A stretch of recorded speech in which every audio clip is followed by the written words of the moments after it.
Chapter 2. Friday, March 10th. As the initial shock of Dean's new status was setting in, the first thing we wanted to do was drive to Mom's house, wake her up, and demand some answers. But that would have been cruel. Instead, we wasted a few hours arguing over the why and wherefores of Dean's being adopted. In the end, even though we couldn't be sure about anything, there were two things we agreed on. First, if Dean was adopted, it made sense I was too. Second, we probably had the same birth parents. When we were kids, strangers at the grocery store would stop Mom and ask if she was exhausted from raising identical twins.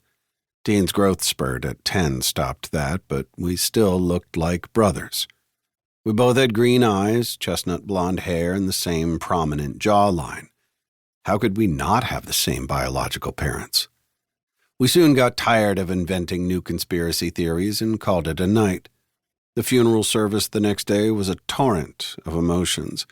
I vacillated between happy memories of the vacations the four of us took to various theme parks throughout the country and grief over the simple things I'd never do with my dad again, such as golfing or playing chess. I made it worse by beating myself up every 10 minutes for retrieving that letter. I should have left it alone. After the graveside service, Mom, Dean, and I hosted a luncheon.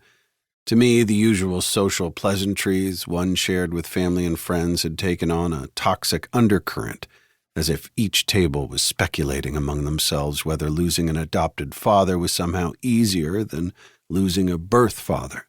What had seemed like a normal upbringing only yesterday morning was now tarnished, as if some unknown force had loosened life's anchor bolts, and I was floating around in a smoky haze of uncertainty.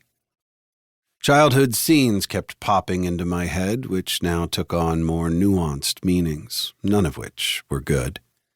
Like the countless times my parents took Dean and me to family parties, and our cousins refused to play with us, or the nasty comments that Aunt Phyllis, Mom's sister, always made just loud enough.